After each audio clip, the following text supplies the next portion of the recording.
Bumisita kaninang umaga si PNP Chief General Nicolas Torre III sa tanggapan ng Commission on Human Rights. Ito'y para maipaliwanag ang konteksto ng kanyang pahayag na paramihan ng huli. Dito muling binigyang diin ni General Torre na ang paggamit ng lethal force ay laging huling opsyon sa mga operasyon ng mga pulis.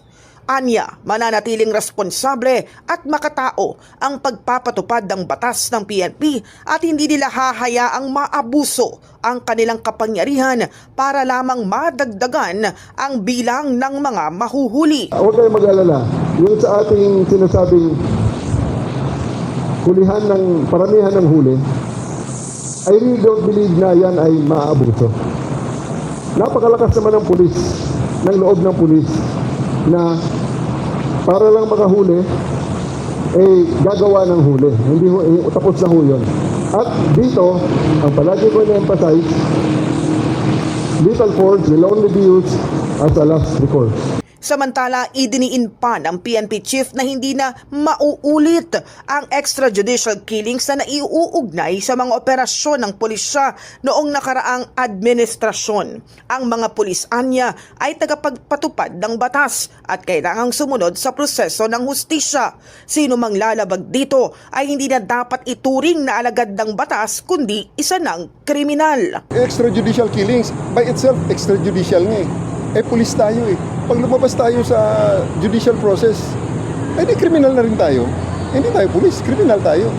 So, I really don't believe in that. Pinuri naman ni CHR Chairperson Attorney Richard Palpalatog ang pagbisita ni General Torre bilang kauna-unahang PNP Chief na dumaan sa kanilang opisina.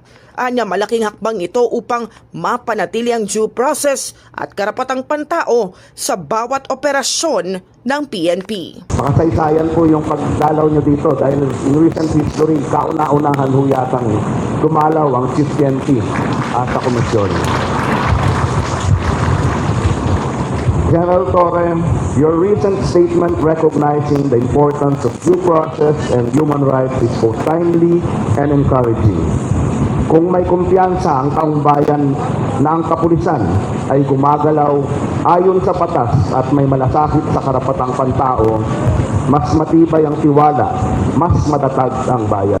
In the heart of changing lives, ako si Brigada Kath Austria ng 105.1 Brigada News FM Manila, The Music and News Authority.